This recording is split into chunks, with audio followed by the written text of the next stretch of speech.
Aye, pause real quick.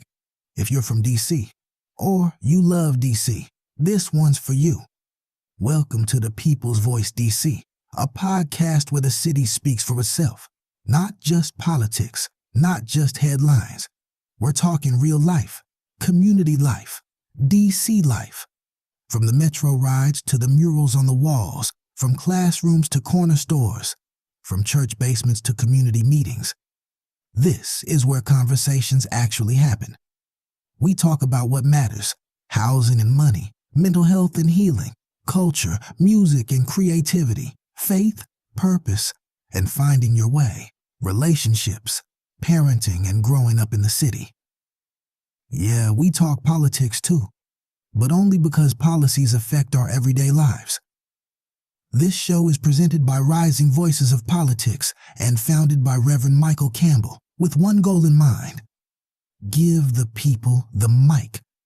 And when we say the people, we mean everybody. Young folks with big ideas, creatives with something to say, parents holding it down, leaders in the making, and anyone who's ever felt like their voice didn't matter. Trust, it does. No fake debates, no talking down, no boring energy, just real conversations, good vibes and perspectives that feel like home. Catch us live every Wednesday at 6 p.m. on YouTube and social media by searching The People's Voice, DC, or Rising Voices of Politics. Missed the live show? It drops the same night at risingvoicesdc.org, and you can listen anytime on Spotify. So whether you're on your phone, in the car, in the dorm, or just trying to feel connected, tap in, tune in, and be part of something bigger.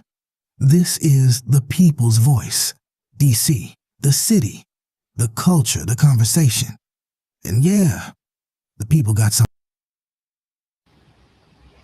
Welcome to this week's edition, actually the second show this week, of The People's Voice DC. Listen. I got my brother Eric in the back, Ward 3 SBOE. But before we get started, I do have to talk about something. Y'all know me. It's something that's always going on, and I just got to talk about it. I just have to. And I'm going to put it up on the screen so you can see. Enhanced Games. The Enhanced Games. This is an Olympic-style competition where steroid use is legal. As a matter of fact, it's even encouraged and medically supervised, per se. It is set to launch in Las Vegas in 2026.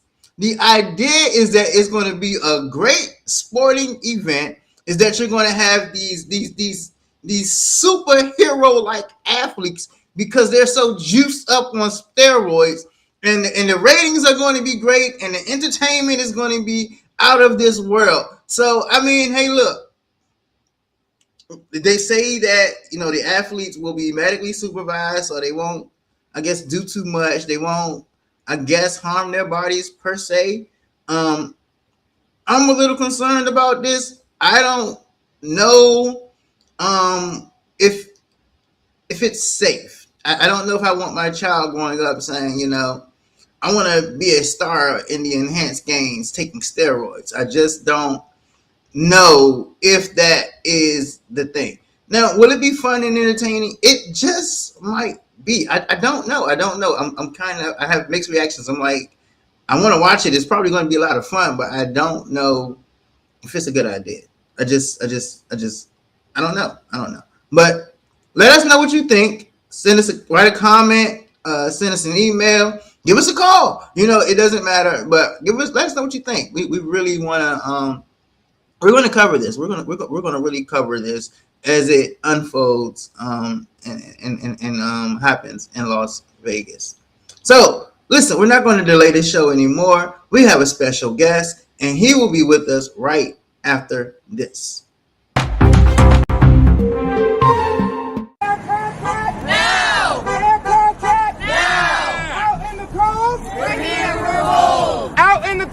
We're here, we're bold. I'm Eric Goulet here, just a member-elect for the Ward 3 State Board of Education. I just want to be out here to support our teachers in terms of getting the wages they deserve. They've been 3 years without a contract. They've stuck with DC and stuck with our kids through a pandemic, and we need to make sure that we get a signed contract in place. So I want to support our teachers. We need to be able to retain teachers in DC, and one way to do that is having a contract in place that gives our teachers the pay to be able to stay in our city, supporting our students in the classroom. So I'm just glad to be here, honored to be with our teachers today, fighting for getting a contract in place.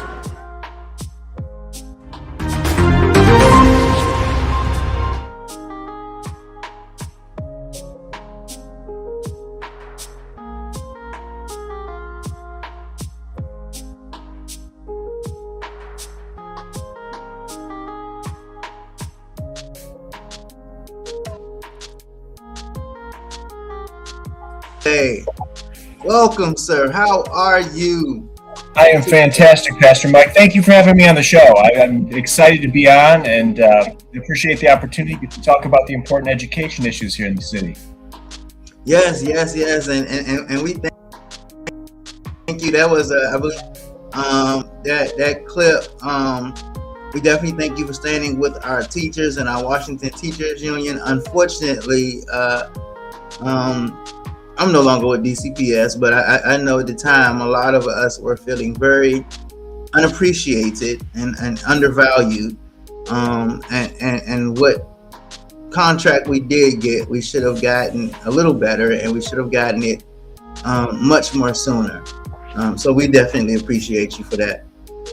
And thank you so much. And we at the state board did a resolution immediately following that March to encourage a resolution for a contract in a timely manner. And then soon after it was approved. So we were happy to support our teachers. The State Board of Ed always supports our teachers here in the city, and having a contract in place, helps retain teachers in DC. So thank you for putting that video on. And it's something that we really, as a board, support, and I personally support. Both of my parents were teachers growing up, so I recognize the sacrifices teachers make and the contributions they give. So glad to do it.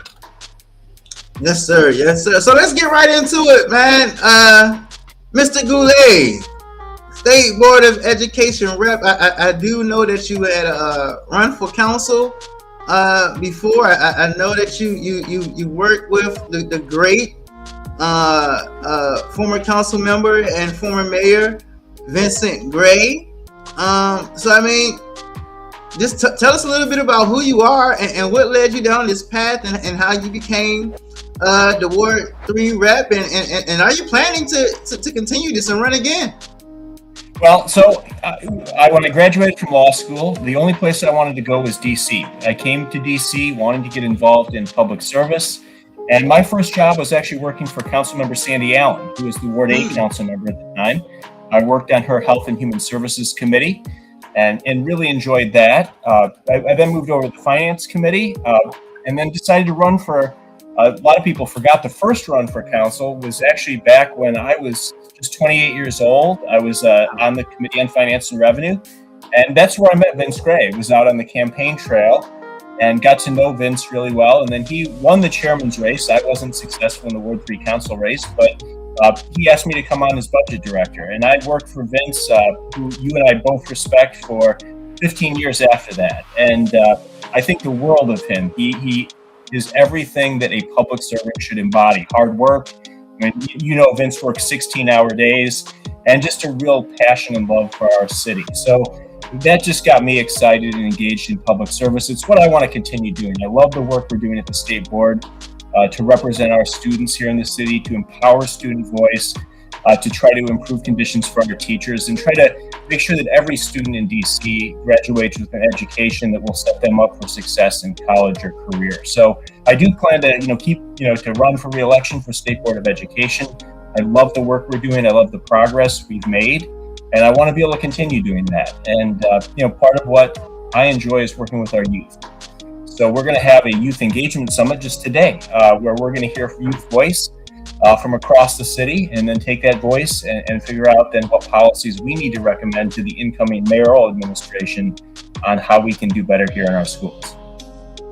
Yes. I actually will be in Ward 7 tonight at our educational forum with our council member as well. That will be at the Maya Angelou School this evening for those interested and able to attend. But you talked about continuing the work, and so I actually put this graph up for another guest on our show, but it's so relevant. Ward 3,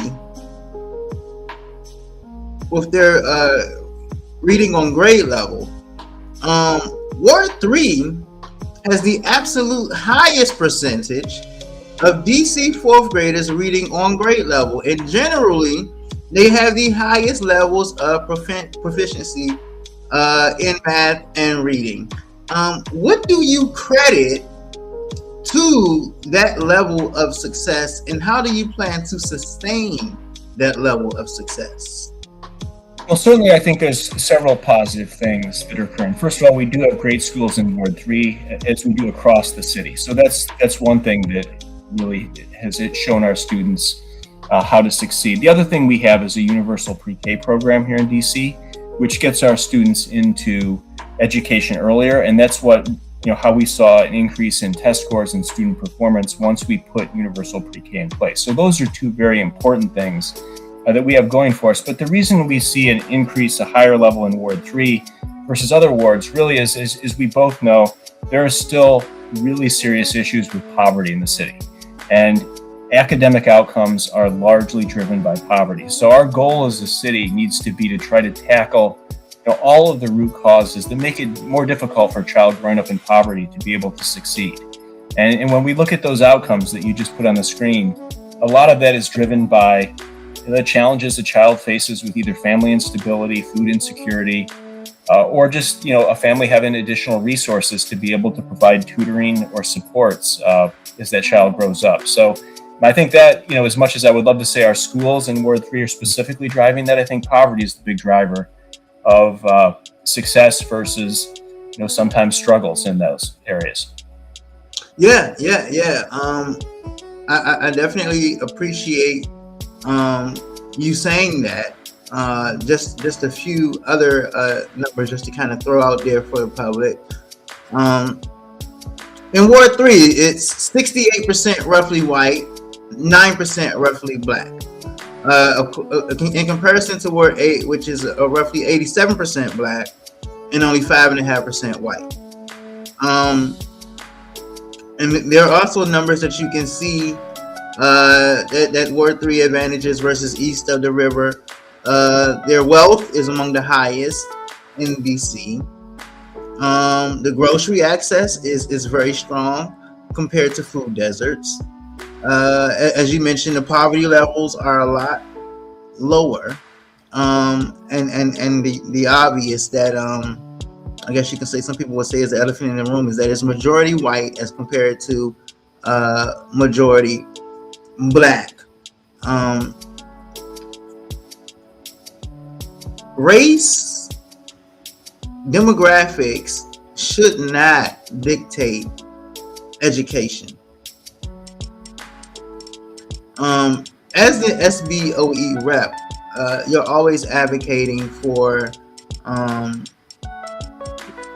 more resources for your ward schools. You're talking about how your schools are oversized.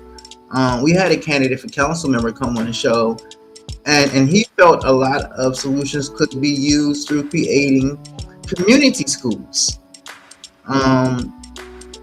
Do you think that community schools could be the answer to a lot of these problems? I am a firm believer in having neighborhood-based schools because I think it does tie the community together. I also do support charter schools that we have in the city because, when I didn't know much about charter schools when I came to DC, I was unfamiliar with them. So I felt that charter schools would provide a resource for families. Because Mike, there is music in the background. I don't know if that's traditional. It's a little, I'm not sure if I'm hearing it or just you. It's okay. All right, great. Okay, good. All right. So So with the charter schools that we have in the city, those I think provide parents with options. So if their student is struggling in a public setting, it gives them an option to be able to uh, have a choice to get a better school. I don't think community schools are what we need. I think what we need is several things that we push for as a board to eliminate some of the challenges. One is to try to provide universal out of school time opportunities, first to students who need them the most. I think that's really important because it gets students into positive experiences after the academic day. It gives them something to get up for, and it prevents them from going off and getting into trouble after school hours. The other thing that we are really trying to push for is universal school meals. At the board, I was proud to partner with students to pass a Green New Deal for schools. Part of that was to provide universal free school meals for all our students. And then lastly, the other thing that we really need to try to focus on is the Birth to Three. Is somebody we both know with Vince Gray, was the author of the Birth to Three legislation at council. I was fortunate to be able to work for him as we drafted and funded that.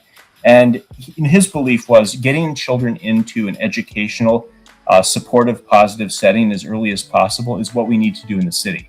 So I think what we need to do next, the next step, is to complete the work we had on universal pre-K, making sure we bring pre-K for 3 and 4 year olds to Ward 3, which we don't have yet, and then making sure we expand Birth to Three access throughout the city so that no family in the city pays more than 10% of their income on childcare here in the District of Columbia. I think that's something that will really help level those wide disparities that you see right now and allow students who may be growing up in poverty to have a lot of the same resources and chances that a student who's growing up in wealth has here in the district. That's an interesting take. I totally love that. I actually teach poetry during out of school time where I work at Monument Academy myself.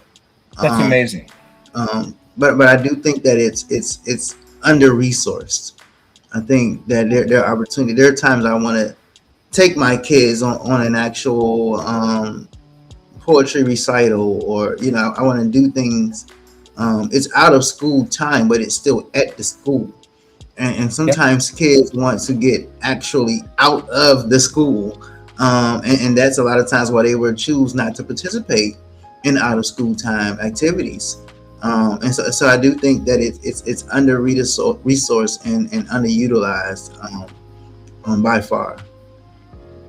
Yeah, and you talk. I know you've been following the curfew discussions too. I mean, I think the point you just raised there gets to the point of the curfews too. Is we need to find things youth can do that are positive, that aren't necessarily in a school or DPR setting.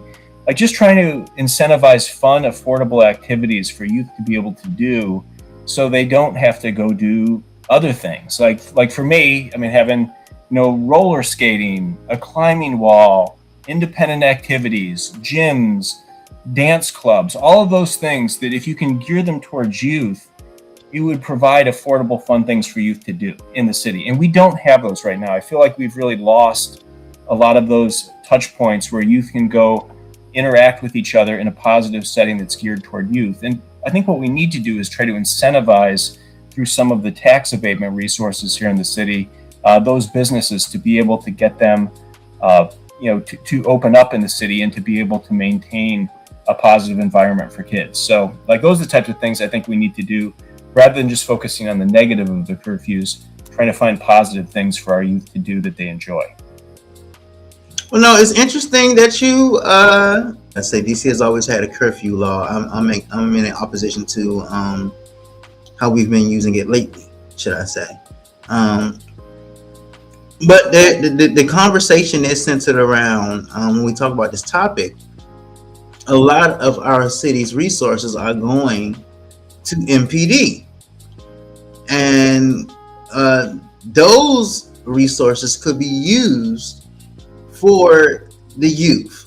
Now, I want to bring up a tweet that you had tweeted on May 4th. It says, these officers have to work mandatory overtime because our council pushed to freeze hiring and pass a series of anti-police laws that discouraged new recruits from considering DC crime soared, and now everyone is trying to explain that away as a national trend.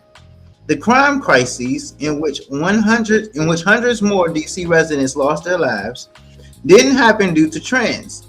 It occurred because intentional decisions were made to pick loud, radical voices, even though decades of evidence showed cutting and demonizing police would increase homicides. So the question is, do you think that we actually do need to have these programs funded, or do you think we should have more policing in place? Well, I don't think it's an either or. So, when I was the budget director for the city, we had three priorities we always put first. One was fully funding education. The second was fully funding an adequately staffed police department. And then three was, funding job creation. So, through education, we funded activities for youth. I think we can do both. We have the resources in the city to do both. I think the issue is when you cut police officers, you end up actually spending more money because you're then paying overtime for mandatory expenses that you have, because DC is a place of the federal government, obviously, as we both know, so there's protests here. For me, it was one of the biggest mistakes. When I became budget director, Kathy Lanier, who was the police chief, came to both Vince and I and said, if you can get us up to 4,000 officers, we'll deploy those officers in a way that reduces overtime, reduces costs, and then brings homicides down to levels we haven't seen in 50 years. We work closely with Paul Quander, who is the deputy mayor for public safety, Ward 7 resident, amazing man. And they deployed officers in a way that was strategic. It wasn't in a way where they were deployed in an aggressive approach or, through abusive policing. What they did was they went out. If there was an incident in the community, the chief would make sure that had extra resources then the following night to prevent retaliation, because a lot of the homicides you saw started from something that was occurring earlier. So then you ended up with a situation where we brought homicides in the city down to 101 per year on average, and that includes the tragedy at the Navy Yard. So it would have actually been under 100 a year had that tragedy not occurred. And to me, going back on those proven strategies that we did not make sense. And it cost a lot of lives in the city. And I don't think it saved money. It certainly, cost innocent residents their lives. So for me, it's not either or. I think you can have an adequately funded police department and have youth programs for kids. And I think having a police department that's fully funded actually saves money because you're not spending it on overtime then. So that's my take on it. I think I'm trying to move past what I think were a lot of serious mistakes at council and focus on the here and now with it. But for me, if you don't have a safe city, you're going to lose revenue and you start a downward spiral. So I think we've seen large improvements, but we still have a long way to go to rebuilding trust with police officers who felt like they were demonized and targeted really for no reason. Is it possible to fully fund the police without gutting necessary programs? Because that's what has been happening. We have had to make a choice of, it seems like the mayor has been making a choice of either money to the police or essential services that our at-risk youth and our at-risk adults need. I think within the budget, there's money for both. I mean, I think you do have to look at the budget. You have to scrub it for waste, fraud, and abuse. But I will just say, reducing police in terms of numbers ends up costing you more in terms of overtime, because you're then paying time and a half, but you still need the same coverage. So you get worse service, end up paying time and a half for it, and then you have a less safe city. So I think the way to do this is to set out the priorities. Obviously, for me, always public education services for youth are number one, as they were, when I was budget director, working for a man who put them number one too. Public safety has got to be funded. And then you look at job creation, economic development incentives for the city. Those are the things you fund first, and then you see what else you can do here in the district. And we face a lot of challenges here in the city with the federal government contracting, shrinking down.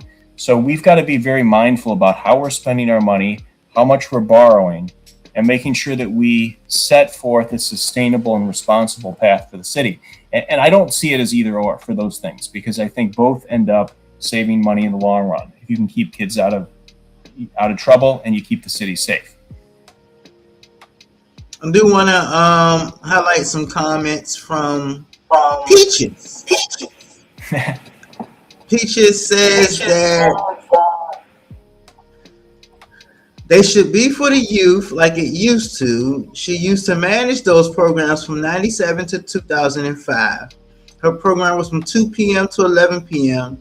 and it was cheaper than aftercare. She believed the people hired, even if officers, they should be community passion and they should focus on youth care. She says that police were not demonized, but that they abused power. And in those situations, it's hate. We need police who care about their jobs. And also thank you for your compliment. You're such a good listener, Pastor. So yeah, I think that's something that has to be considered. I think that there are different experiences, and me at the age of 38, been in the DMV all my life, bleed DC, lived in Ward 1, raised in Ward 6, lives in Ward 7. I have never, and I have to be completely honest about this, I have never had a positive officer interaction. I'll take that back. I have one officer who's a Ward 7 officer who the whole community knows. He's the only officer that I've ever had that I have positive interactions with. Any other time, even leaving church as a pastor, just preaching, I have any other time I have had an interaction with an officer, it has felt so demeaning, so demoralizing, and just almost intimidating. If I wasn't another person, I'd feel intimidated, but I don't. And so I kind of try to always understand the other shoes, always understand both sides. But often when we talk about safety, I do believe that we need safety. I do believe that we need officers. When we're talking about 4,000, I'm always kind of leery, because it's like that's more opportunities for me to be harassed. There's more opportunities for people to follow me around and look at me. There's more opportunities for people to just stereotype me and profile me. And so I guess that's where I'm at that in that conversation. Well, I think when we did do the 4,000 officers, one of the things we were able to do was try to do what you're talking about, is improve the positive interactions between police and the community. So what Kathy's plan was to really get police out to the community meetings, to get to know their community, know their neighbors. So it wouldn't be a situation where then there was just only an interaction, maybe with an officer, who was responding to a situation, potentially coming off in the wrong way, but to build really positive connections with the leadership in the community. And that's how we got the homicide numbers down to under 100, to the lowest level in 50 years. No, not the to cut you off. Between police are positive. Okay, go right ahead. Not to cut you off. Yeah, I have to bring this up. I have to ask. So, what was the retention back then? Because the issue now is also, we may have an officer that's assigned and they may come out to community meetings for 2 or 3 months, and then it's all of a sudden a whole new commander or a whole new lieutenant, and it's like, as soon as we start to develop a little bit of relationship and start to kind of trust this person, he's gone. We had to try it all over again with another person, and it's very hard to establish that kind of trust that you're talking about that way. So how did Gray retain the officers? Well, one thing we did is we increased pay. We had incentives in place to retain officers. But the other thing was just really having a positive climate generally, where officers, felt like they could do their job and they could do it in a way that was professional and that it achieved results. And everybody was in it together. And what we saw was, many lives saved from that. Homicides, as I say, dropping to the lowest level in 50 years. And I think what we need to do in the future is I think we're facing a retirement bubble. So that is one challenge. We have your older officers who are retiring, but then also trying to create incentives for teachers, police officers to stay in our city. Because what you'll have happen a lot of times is, you'll have a young officer, a young teacher come in, serve maybe 5 years, but then they want to go buy a house. They want to get a yard.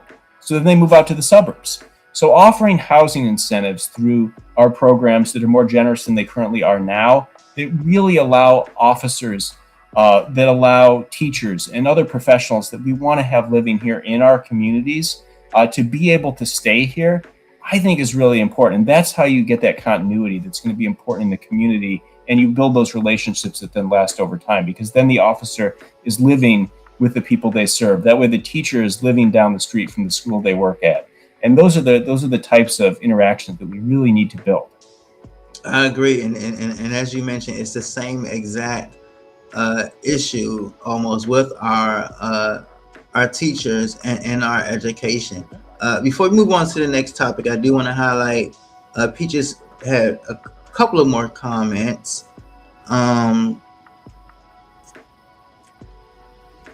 She said, thing is, the police need to be trained to leave their feelings at home. Once they park, they should be protecting and serve, kind and defending the victims, not making victims and or creating fear. I am passionate about this, so I appreciate hearing you both talk about this. And we also appreciate your comments as well. I know for me, I definitely always welcome the interaction and always welcome questions, comments, text messages, phone calls, emails. It doesn't matter to me whether it's a critique or something that you agree with. It really doesn't matter. So I definitely appreciate that. Yeah, I agree with your listener. I think that's absolutely right. I mean, we need police to be professional. I do think we have one of the most professional departments in the country, but there's always continuous work, we need to do to remind officers and remind all professionals in the city just how to interact with people, consumers, in a positive manner. So that goes for officers. It goes for somebody picking up the phone at the tax office. It goes for somebody at the DC Council. It goes for anywhere who interacts with the public. So those types of that training should be ongoing, and it's something that we should strive for across the board. So what are your thoughts on the school resource officers? Are you a supporter of the school resource officers in our schools?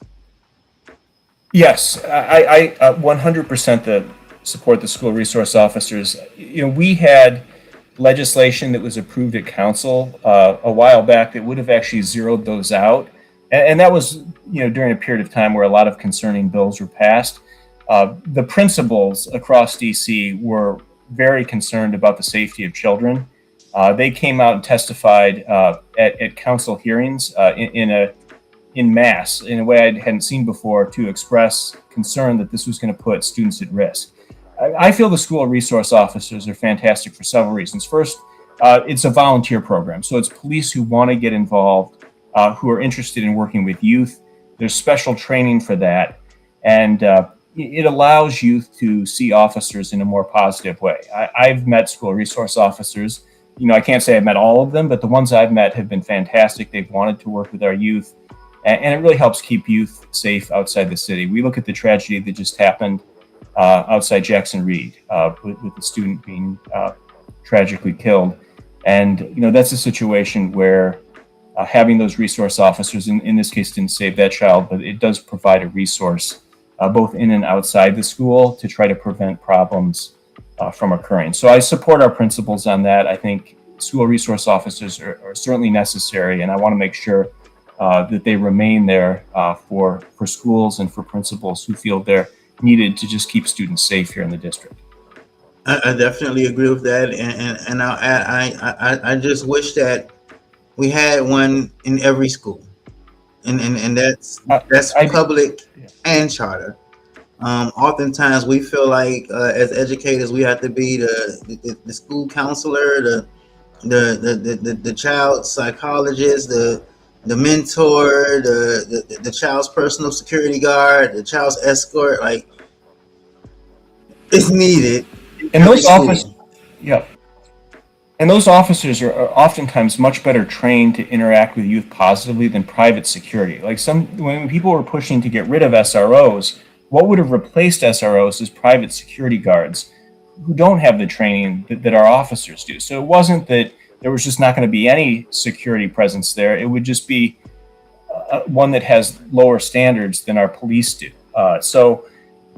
I think SROs are essential. I would like to see them in every school that would like one. And, I hope we build the program back up to what it was before it was cut. Totally agree.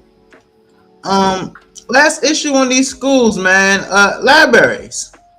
It seems to be a big difference in the schools' libraries based on their location. Some, quite frankly, some schools have better libraries than others. Some schools really don't have no library, and how can we move to address this so that every child has an equal opportunity to get the resources that they need and to learn whatever to expand their knowledge, expand their horizons, be able to just grab a book and read. Well, I think that's important, and I'll be glad to look into that. I think we should have equitable library resources across the city. Some of that may be a function of the size of the school, because obviously it's funded through a per-student funding formula, but I think we want to see a librarian at every school. We want to see resources for students to be interested in reading. One of the things we're working on at the board right now, a resolution I've authored, is trying to make sure that we teach reading of full-length novels to students in junior high and high school to make sure that we're not preparing them for taking a test, we're preparing them for life, whether that be college or career. So I think having resources in the school, reading those novels in class, and developing a love for reading that's going to translate into success in college and later in life is essential. So I agree with you on that.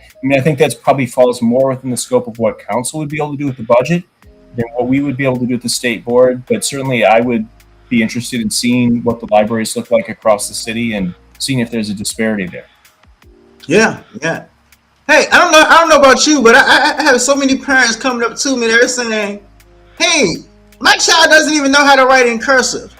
Why don't you teach my kids how to write in cursive?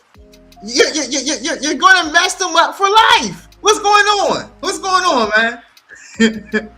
Well, I'm somebody who grew up learning to write cursive. I don't think my kids know it. And I guess, it's just one of those things that has faded with the times. They're on keyboards now. I like cursive, but I think it's gone the way of the dinosaurs. But I will say this, with the screens, that's something that we need to take up as a challenge because, we do have students that are on screens a lot nowadays, and trying to limit that time at home is the parents' responsibility, but trying to reduce it at school is going to be something that we take up as a board because, I don't know that we can bring back cursive, but what we can do is try to get our students to engage in a way that's not just on a screen and to have those types of discussions and experiences that maybe we had growing up in school. I don't want it to all then just shift to screens. We need to shift away from screens and back to more person-to-person conversations in school. That wasn't on the agenda, but that's an interesting topic. So I'm going to take a couple of minutes. When you talk about taking away screen time, I'm totally a fan of it. I was actually looking into. There was a recent lawsuit against the Facebook CEO. I can't think of his name, but yeah, there's a lawsuit, and I was looking into it, and like. These apps and everything, they are designed to literally purposely catch your attention and keep your attention for hours at a time. They're literally created to do that. And so I definitely think it's important. But I'm thinking about some of the students that I've had. It's no secret. At least 70% of our students have been diagnosed with some type of a disorder or ADHD or something like that. We have a lot of autistic children. And I know my students that I've had over the past few years, they just have a very low attention span. And I don't know how I would be able, like, how these kids would cope, like literally off a screen, like how it would work. I think it needs to work. I don't know how it's going to work. I feel like these kids are going to go crazy. Like, I don't know. Well, one thing we were able to do as a board, and we started this, as a board, and then the council picked it up, was banning cell phones during the school day. And I think that was a huge first step in this, is making sure that teachers don't have to fight students over whether they've got their cell phones in class. That there are no cell phones during the school day, and that's something that we started as a state board. I drafted the resolution on, and then the council picked it up through legislation, and it's now implemented. And I think it's making a huge difference. It reduces bullying, incidents of bullying when students have the phones. It just gives students a break from that. And I think you're absolutely right. I mean, these devices and social media apps create like a dopamine need where it's an addiction. And the students keep scrolling, and it's not good for their mental health or their physical development. So, I mean, we can't deal with them in the home situation. We can try to reduce screen use at schools, which we were going to take up as a board. But I think that's a big challenge of the generation as to how we try to let our students grow up in a way that's healthy with all of these devices out there now. Absolutely.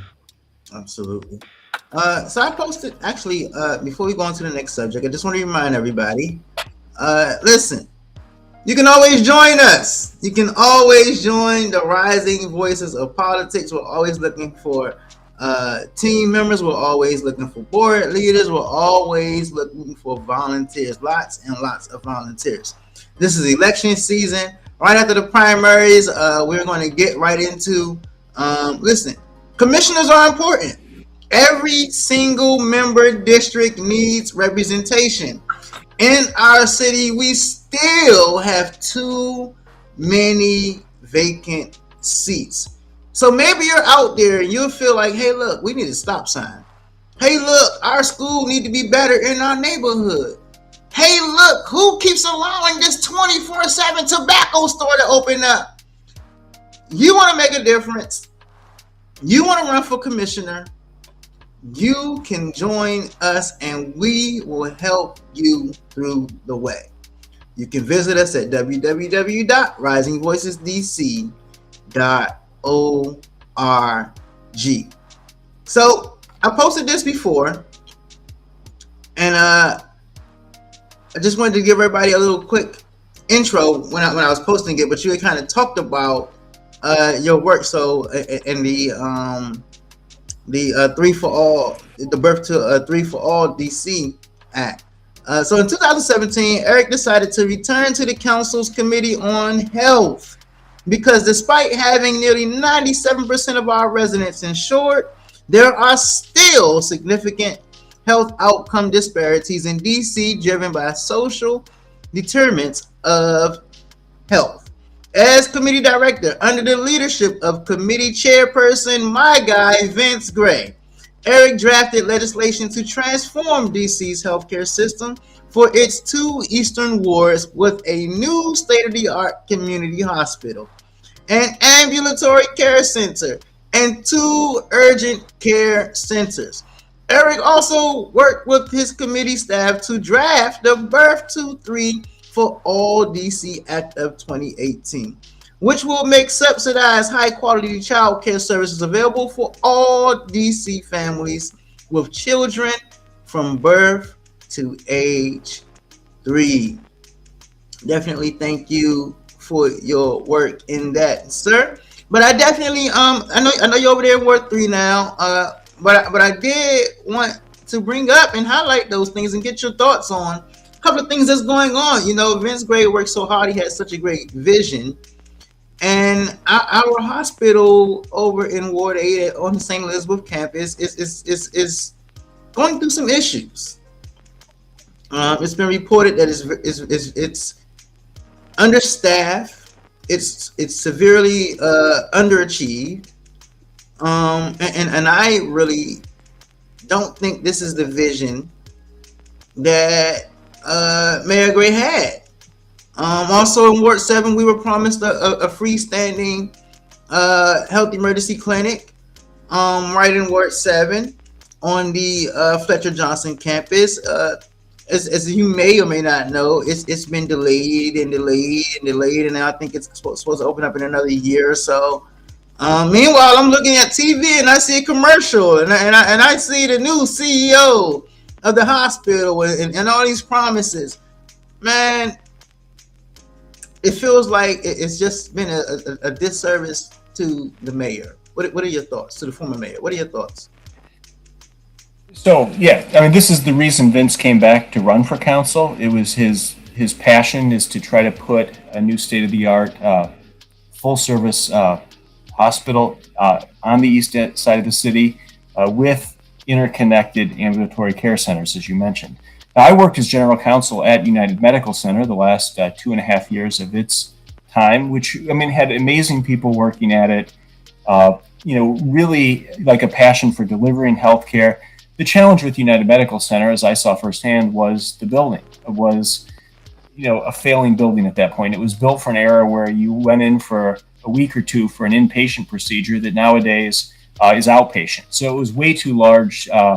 It needed to, the building was falling apart. The physical systems were very old and required a lot of maintenance. So having a new state-of-the-art building is essential. So that needed to be done regardless. There needed to be a new building, and I think we have a beautiful building there. The building itself is amazing. Now, I do share the concerns you've raised, and I've heard from many people about the rollout being very problematic, not having enough staff ready to go, and that needs to be addressed. I mean, I think it's up to the administration, both the current administration and whoever the new mayor is, to hold UHS accountable for the commitments they've made.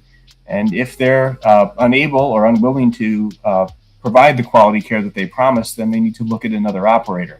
I mean, we only had 2 bids on this. It was a competitive process. There was a bid by UHS, and then there was another bid that was by Howard and Sibley, but it was, I don't know if it ever really moved forward to the final stages because it was kind of more in the draft stage, it seemed like, but that could be another option they look back at. I know Howard was pursuing a new hospital on its campus. So if this doesn't work out, I hope they at least rethink the idea of possibly having Howard run the new hospital and then have its medical school over there, because I think it would provide in some ways relief for Howard, which is situated right now between GW and MedStar Washington Hospital Center. So it's got that challenge right there, two large hospitals it's situated between. And then it has lost a lot of its historical demographic base that it had through gentrification. So, that's something that was explored. I don't think Howard was at the point where it could be executed back then. But I think step one is making sure, we hold UHS accountable and that the quality of care they promised is delivered. And if that doesn't work out, we need to pursue something quickly. And I hope they bring the Howard option back on the table, because preserving Howard School of Medicine must be an essential thing that the city does going forward. I think it would be just, they graduate the largest number of African-American from any school in the country. So to not have that resource here in the city would be a tragedy, and we can't have that happen. So that's just an option to explore, and those are my thoughts on it. I appreciate you bringing that up. I don't think many people understand the greatness that comes from Howard. It's more than just an HBCU. It's so much more. It's so much more. The contribution that Howard has not just made to this city, but to this country is so undervalued and underappreciated. So I truly appreciate you saying that.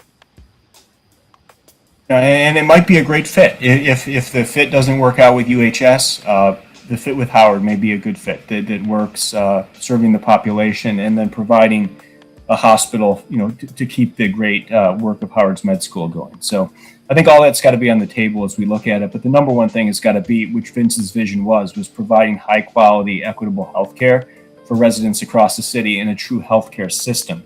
And we're not seeing that right now, and we need to. So hopefully UHS steps it up. If they don't, let's see what step 2 is. Yes, sir. Yes, sir.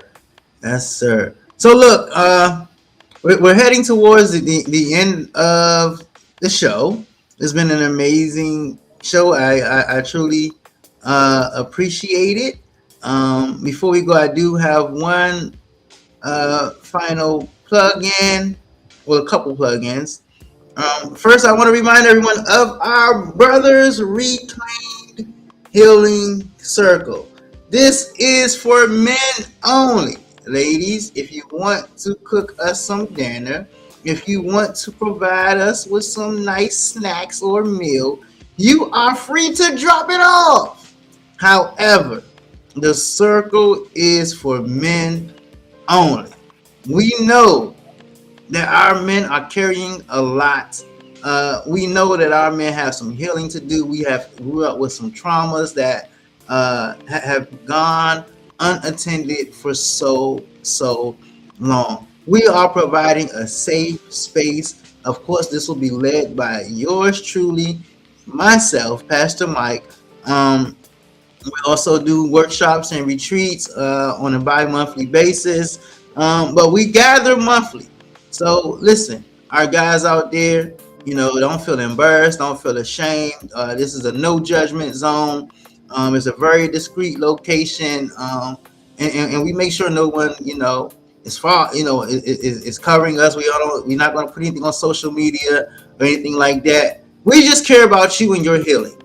So if that's you, if it's your son, if it's your brother, if it's your nephew, if it's your cousin, hit me up, send us an email, give us a call, shoot me a text, and let's get this city healed together.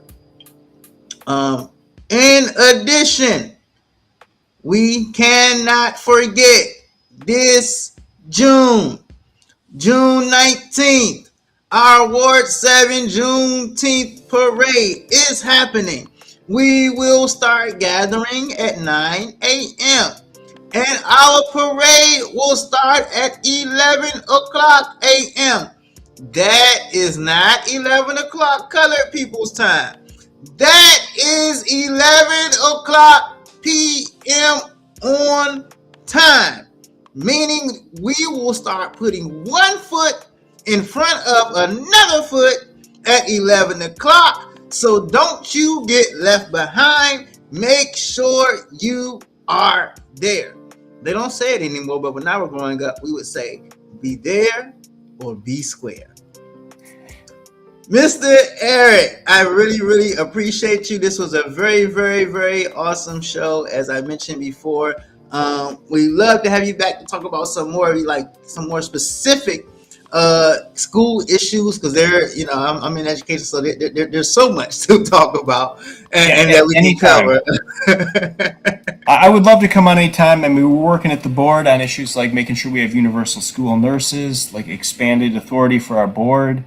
I mean, I would love to come talk about it with you anytime. And thank you for the service you do to the community. I mean, you really bring the message of Vince of one city together.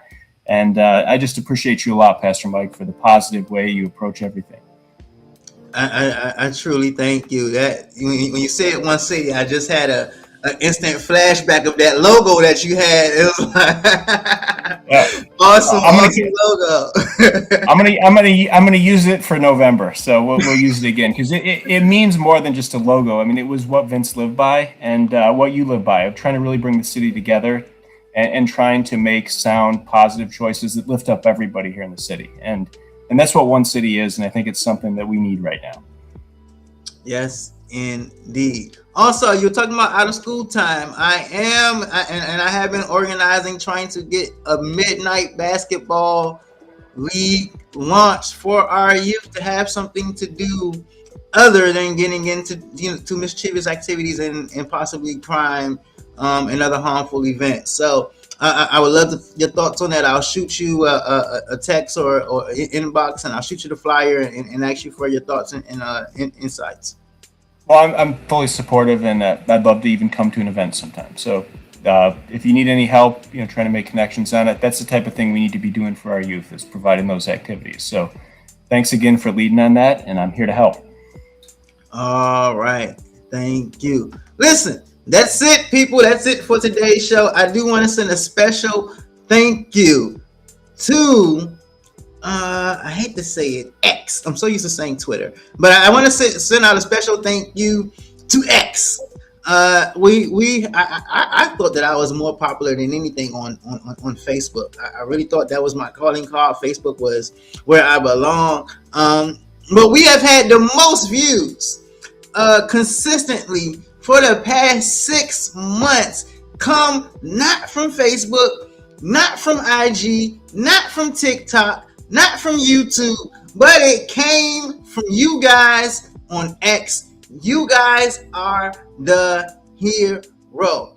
Listen, we want to do more. We want to expand more. We plan on having a community day out in the field this summer where we're going to have a special nice book bag giveaway and everything. So listen, we need you. I don't do this often, but today I'm doing it. Make sure that you scan to donate. Make sure that you scan to support. I'm not going to call out people's name, but we did have, someone who came onto the show, a candidate that was running for office in this election cycle, said, hey, look, send me all the information. I'm going to donate. And I sent them all the information, and there was no donation. You know who you are. So if you were sincere in what you said, maybe you forgot. Maybe, got kind of busy, I will say this election cycle, there seems to be 1,000 forums. I know that when I ran for office, I was not going to attend all them forums. You can say what you want about me. It's too many forums in DC. Like, we do not need 1,000 forums for all. Listen, the two leading mayoral candidates,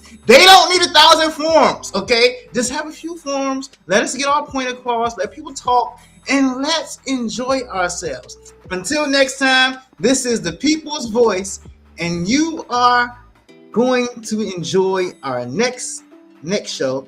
We're going to talk about trees in DC and how we have planted so many male trees, but not enough female trees, and what that is doing to our people in our communities. I'll see you next time. Goodbye. All right, real quick. If you've ever yelled at your phone like, man, why nobody ever talks about this? Congratulations. This podcast is for you. Welcome to the People's Voice, DC, where the city finally gets the mic. And now, this ain't one of those podcasts where everybody sounds smart, but nobody actually saying anything. We talk real life, DC life.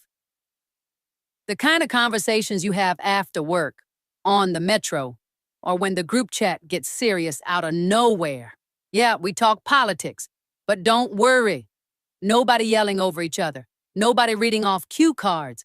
And definitely nobody pretending they got it all figured out. We're talking housing, money, schools, mental health, culture, faith, purpose, relationships. Basically all the stuff that actually affects your life, but somehow never gets explained right. This podcast is powered by Rising Voices of Politics and founded by Reverend Michael Campbell.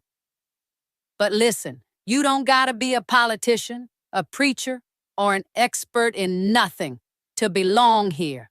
If you got opinion, questions, or just a story to tell, you already qualify. And the energy, chill, honest, a little funny. Sometimes deep, sometimes light, but always real. Catch us live every Wednesday at 6 p.m.